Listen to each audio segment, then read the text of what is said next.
We become friends, man, because this brother's powerful to me. He, I first met him on CNN doing commentary, and I just thought this brother man's voice, I thought his intellect, I thought the way he spoke was just right on point. And we become friends over the years because we fight in the same battle. You know, we fight in the same war. We just got different ways about getting at it. But this brother's method of getting at it is spot on. And I thought that having you young men today, if you could hear his side of it, man, we're just trying to inspire y'all. He's one of the great, I call him civil activist voices. Of course, he's held political office in the Carolinas, but I just think he's just one powerful dude on CNN. His name is Bakari Sellers. Bakari, how you doing, man? Man, I'm good, brother. You got me on at an awkward time. I see everybody's getting scholarships, so I'm gonna make sure everybody has ramen noodles. I'm gonna make sure that that's what I can do. I'm gonna make sure everybody has access, and they're gonna get shrimp flavor ramen noodles. Hey, boy, ramen noodles is big in school.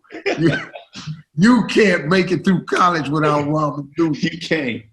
Bakari, how you been, man? Man, I'm good, man. I'm good, my brother. My twins were running around here. They just took their nap. I'm blessed. My beautiful wife, everybody's healthy. So I'm just happy to be here with you today. I hope you and everybody in your family's happy and healthy too. Everybody's safe, man. Listen, we got a lot of young men that have joined in. We got 8 on the screen, but we have hundreds that have tuned into this. The conditions today, all of these young men have to be concerned about their safety, their welfare. I mean, look, I don't know a brother that's not uptight with the police. I have been my entire life. I've never been comfortable being pulled over. And as recently as 2 years ago, me and my friend who's passed now was playing golf in Alabama, and we got pulled over for speeding. And I'm telling you, man, it was a real butt clencher. Yeah. And I had some words with the officer, not trying not to, but she just didn't understand why I had both my hands sitting on top of the dashboard. I was the passenger. And when she walked up, I put both my hands on the dashboard. Why are you doing that? You look suspicious. No. Let me help you, lady. I'm trying to show you that my hands, I'm not doing anything. And she asked for my driver's license, and my license was in my backpack on the back seat. Now, I got another problem now. Because now I got to reach back here. So it was a 10-minute conversation with this woman that my license is in the back seat. I don't want no problems. And so even me, I had to deal with it. Now, once she got my license and went back to the car and saw who I was, she wanted an autograph and a picture. Yeah. But see, that ain't the average black stop. Yeah. What would you say to these young men in this climate today? So, I mean, you know my story, Steve, but I'll share it with the rest of the young men. I remind folk that February 8th, 1968, my father was leading a protest at South Carolina State when law enforcement officers, while they were rallying on their campus, fired shots into the group of students. And they shot my father, and they wounded 28 others, and they killed 3 young men, none over the age of 19, Henry Smith, Samuel Hammond, and Delano Middleton. So I come from that perspective, knowing how dangerous that interaction can be, coming from a father who was shot. Then they arrested my father after they shot him. And then all the officers who fired into the group of students were tried. They were all found not guilty. And they charged, tried, and convicted my father. He became the first and only one-man riot in the history of this country. So I'm always very cautious. And I have to speak to my daughter, who's 15 years old right now, about those same things. Like, just little words of advice, like, fellas, if you're driving and it's late at night and the police ever get behind you, dial 911, right? And people are like, why am I going to dial 911? Dial 911 and tell the operator that you have a police officer behind you, and you're going to go to the first well-lit area because you don't want to stop on a dark road, but just stay on the phone with 911 while you're doing it. Make sure that I always tell people, you ain't going to win no arguments on the side of the road. I'm a lawyer. I'm a criminal defense lawyer. My job, and what I want you to do on this call, is make sure you make it home safely. Even if you didn't do nothing wrong, you call me as soon as you get home, and we'll help you get out of that situation, get out of that ticket, get out of whatever it may be. But you're not going to win no argument on the side of the road. And so my hope is that all of you all in these interactions, just stay safe. And we know, I was on TV the other day with my brother Omar Jimenez from CNN. He was literally covering the news in Minneapolis, and they arrested him live on TV.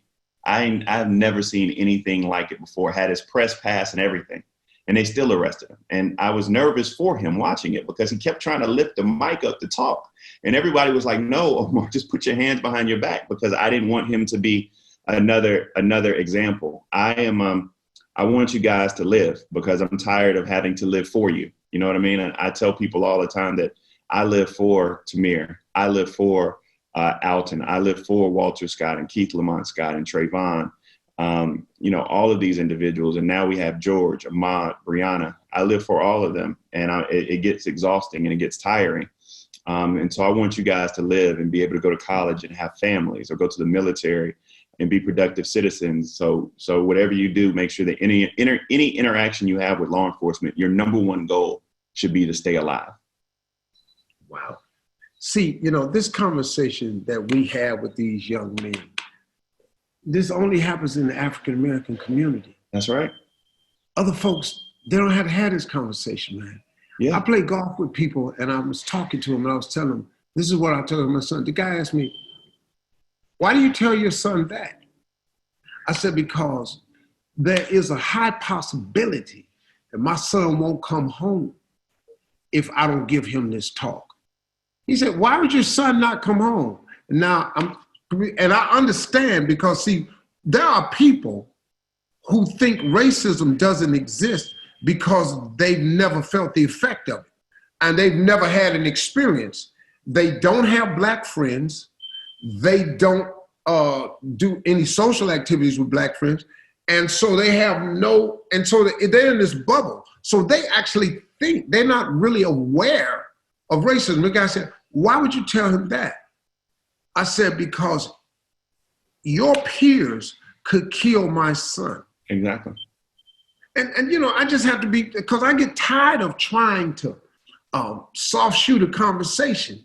Your peers will kill my son. Well, what do you mean my peers? White officers kill Black people all the time. All the time. And then I told him on the golf course, I said, I have not seen one video of a white kid getting choked to death, shot in the back, sell his cigarettes, choked out, play his music, choked out. I've never seen a white kid accidentally thought his phone was a gun. I've never seen it. I'm scouring the internet for videos so I can just say, okay, well, at least they did that 10 times. Never. There's a video, Steve, of a white guy who is butt naked and he's running around with a machete. He had just killed 3 people. They arrested him. They sent him home safely. And the statement that I give you is just yesterday. We had to, and it was a tough day for me because we remembered the Charleston massacre. My good friend Clemente Pinckney was killed. This is what happened. Just so the fellas understand this. Clem let a straggly white boy into his church, like most people on Wednesday. Our aunts and uncles and grandparents welcome them all into the church. Straggly white boy, they didn't know. And they set him, and Clem set him down right beside him doing Bible study. He didn't put him on the other side of the church. He set him right by him. It was 12 of them sitting in a circle. They worshiped with this dude for a full hour. They taught and learned scripture for a full hour. Then they bent over to pray. He pulled out a .45. He shot my friend in the neck. He shot 8 others around the church. He stood over one lady named Polly Shepherd, who was 70 some years old, wasn't going to hurt nobody. And he told her, I'm going to let you live so you can tell the story. This dude ran out the church. He got in his car, drove away. They found him in North Carolina with a backpack. Everybody knows that he had just murdered 9 people in a church. They arrested him without incident and took him to Burger King.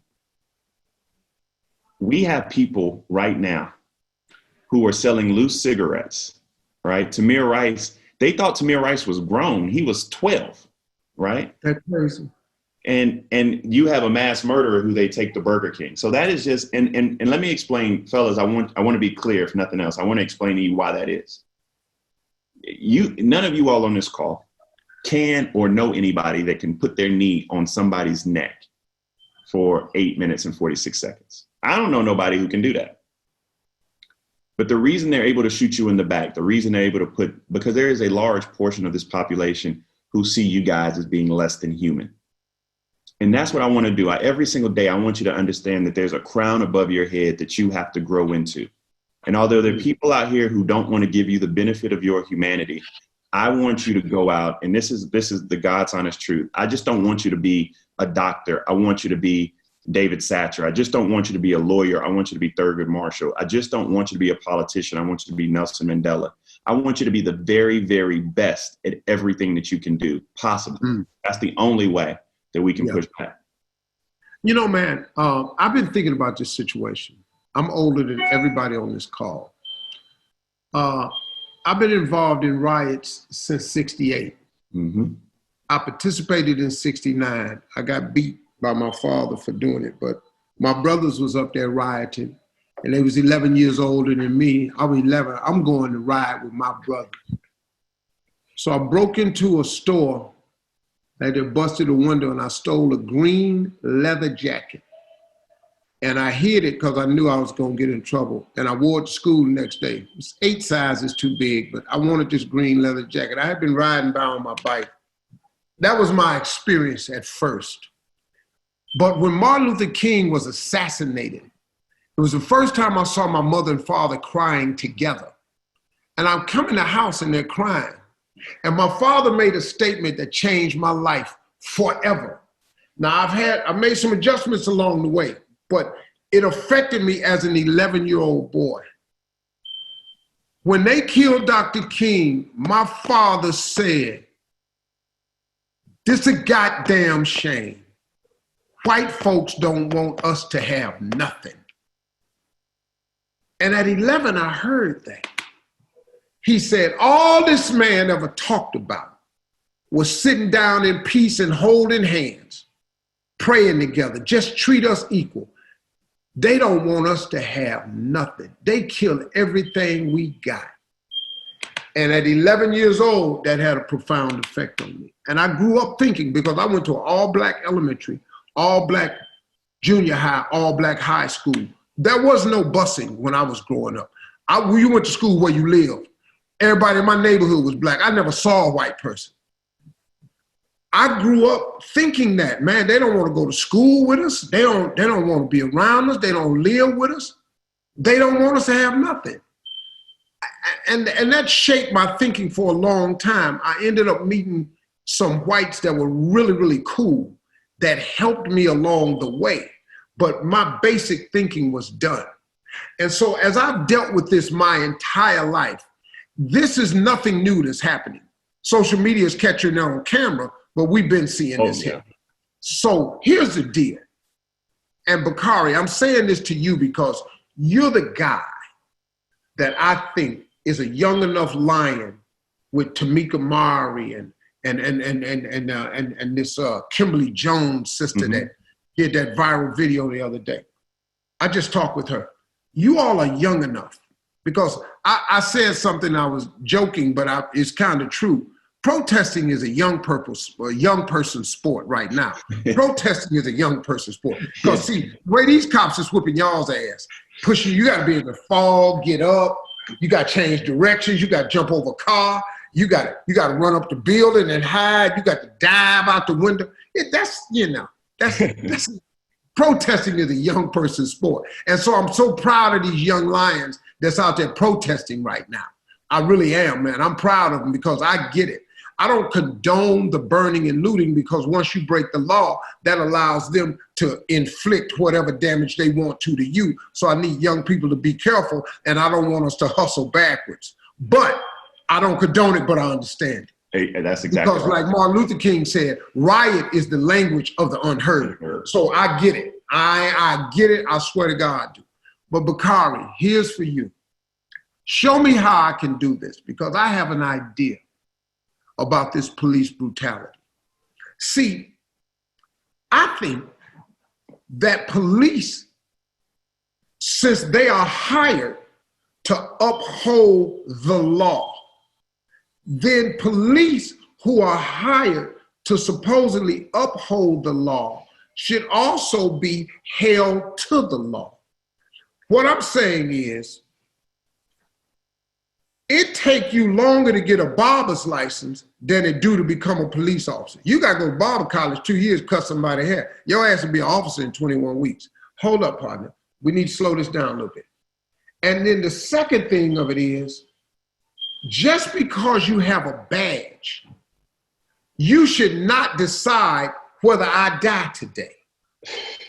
So the only way I think, Bakari, that we can bring about this and get on both sides of the aisle to come up with this is just take the civilian laws that we have in place and make those same laws apply to the police. The police should have mandatory sentencing, just like we have mandatory sentencing. If we get caught with 3 rocks of crack, we're gonna do 8 years, mandatory. If you have a gun in your possession and you go and you rob a store, that's 10 years minimum. Those are mandatory sentences. We all know as black people, if we shoot somebody, our ass is going to jail. We know that. We know as a black person, if you shoot a white person, you're going to jail. I don't give a damn what you say, you're going to jail. We have mandatory sentencing. Police should have mandatory sentencing. If you shoot and kill an unarmed person, there's a mandatory sentence that comes with that. If you shoot a person in the back, there is a mandatory sentence for that. Bakari, I think that's something that can be pushed across because you're just asking the police to have the same laws we have. Tell me what you I don't disagree with you. This is what we're in right now. You saw the Brooks case in Atlanta. Buddy, and I just saw his video about him being on probation. You should watch that video. He talks about his probationary sentence and how difficult it was for him. Man had 3 kids. He was running away with the taser. He shot the taser. He was done. So the taser is no longer a lethal weapon. They shoot him in the back twice, kill him, stand on top of him, say I got him. Then they kick him. Right? Do you know that half the police force in Atlanta, Georgia, walked off the job yesterday because they charged this man with murder? Yeah. So it's amazing to me that the first time you're held accountable, it feels like oppression, right? You've never been held accountable before, but now you're held accountable and they charge them, it feels like oppression. And so I think you're right, but I think there's other things we can do. I think that we need to have a nationalized database for misconduct. Because did you know if you're a police officer in, let's say, Athens, Georgia right now, you get fired for beating somebody's ass, you can go to Atlanta and become a lieutenant. Because there's no database. There's no nationalized database of misconduct. I think that we need to have a standardized use of force all across the country that we know. We know what people can do and what they can't do. If I have a taser, it's non-lethal force. You can't shoot me, right? Period. If I don't have anything and you just, and this is, I have law enforcement in my family. I'm sure that people on the call have law enforcement in their family. And this is a systemic issue. It's not a person issue. It's pervasive throughout the culture. But we need to make sure, it drives me crazy that police officers always say when there's a black man that they were in fear of their life just because of the color of their skin. Yeah. If you that scary, Steve, you don't need to be a police officer. Like nothing about Devin right here. Devin don't scare me right there. You see that? That Devin ain't scary to me. You know, you see what I'm saying? Like I think if Devin try to tackle me, we gonna be all right. We might roll around a little bit, but we gonna be all right. But you shouldn't be inherently scared of black folk and think you can be a police officer. That just don't make sense to me. But Bakari, the reason that is, and I just talked about this on my show the other day. See, these police officers scared of taking this ass whooping. They think there's an ass whooping that come with every black dude. They think all of us is heavyweight champs, welterweight champs, middleweight champs. That's not true. That's not true. That's not true. We can't all play basketball. We don't all jump really high. We're not all fast. I ain't nothing. Listen, man. Do that. I'm no man. I'm through my damn. I'm none of that. I'm at best funny. That's it, dog. I'm not that dude, you know. And their innate fear of us that you're talking about is because They look at black men as these exceptional athletes that are far superior athletically. They can dunk, they dominate the football field. And when they see us, that's a part of it. The other part of it is every target at the police academy and in the military is black. You never lie about that. The target that they shoot at is the shape of a black person. And all they are trained to do with that target is kill shots. Every shot has to hit the head and every shot hits the body. And all those targets at the target range are black. This shit they doing to us, man, is ingrained in them. So you take what Bakari talking about, the fear of us. If you, like he said, if you that scary, you will need to be a police officer.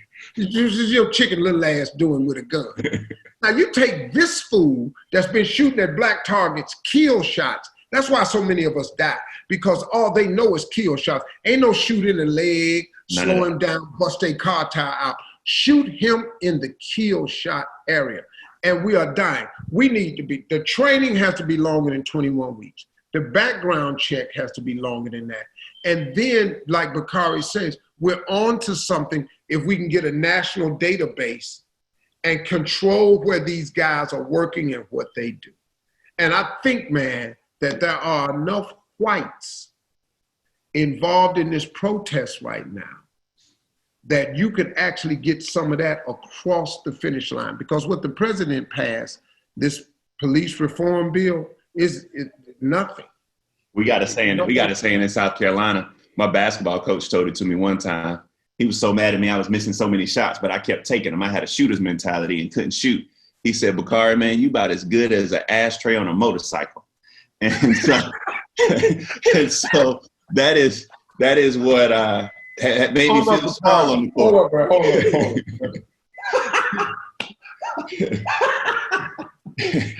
on. That's a worthless ass item. Fucking ashtray.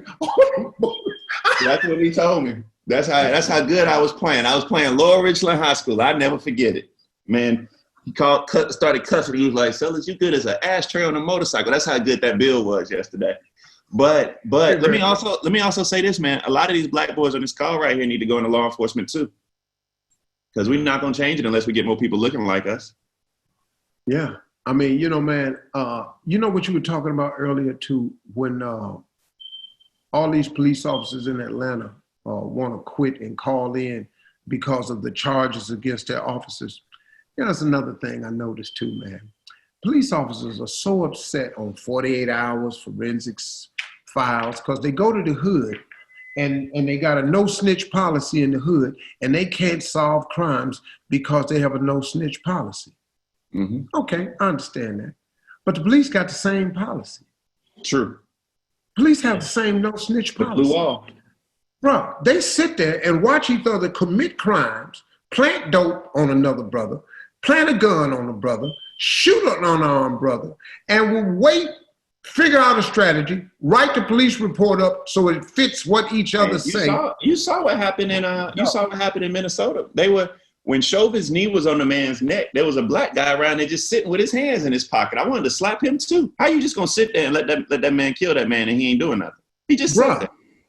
Bruh, it was so ridiculous what has happened, man. And these young men on this call, these young men who tune in to this virtual mentoring camp, I'm gonna bring to you a lot of voices to help you all out with what it is to be black in this country. Because, man, listen to me, young brothers. Don't write off older black people. Don't write them like, oh, y'all don't know. Yeah, they do. They do know. They got to pass it down. Man, fellas, on this call, man, I'm on Twitter and Instagram. And I know, like, I just wrote a book and talked about having anxiety and all of those things, man. I know that a lot of times y'all may be going through issues or got questions or just want to see how one day maybe you can be on CNN or I can show you my jump shot. Whatever you want to do, whenever you just want to chat, fellas. I'm on IG, Bakari Sellers. And I'm on Twitter, Bakari_Sellers, man. Just hit me up, DM me, and let me know. I always want to be a resource for all of y'all. I went to Morehouse, went to law school, and just out here doing the best I can. And I'm really happy that I can call Steve a friend. Hey, brother, you are just that for me, man. I want to thank you for joining us today. And young men, just so I can be clear, the $10,000 scholarship is for the 8 boys that are on the screen that we're talking to. That's what that $10,000 scholarship. If you weren't on the screen, but you are in need, this is what we're about. There are some instructions in the chat room on how to apply, and let us know what you need. We have instructions. We have a chat set up, and you can let us know what you need. If you're not the 8 that's on this screen right here. And if you're watching this viral camp that we're doing for all 4 days, if you watch for all 4 days, I'm going to fly you out to our in-person camp, because I do the camp in person too. And it's Torin can tell you how it is. Sean can tell you how it is. It's just a great experience, man. And you don't want to miss the in-person thing. So if you're on for all 4 days and participate, I'll fly you out to the mentoring camp when we open it back up once this COVID is under control, and have you a part of that.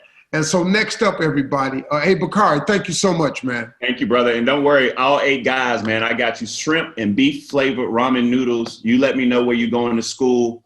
And I'm telling you, with them shrimp noodles, man, I had a bunch of my Spelman friends come over and partake in shrimp ramen noodles, man. It's a hit. Y'all enjoy it, man. A bunch of his Spelman friends. That was back when he was in a different life. That's a girl college Spelman. He's married now. He didn't mean to say that. That was in his part. Well, that was a different life. That was a different life. You know, right. When you go to college, the girls is your everything. And they will be your everything. Once women enter your life, they're your everything until you die. That's right. That's right. All right, y'all be easy, man. Love y'all all. Peace. All right, brother.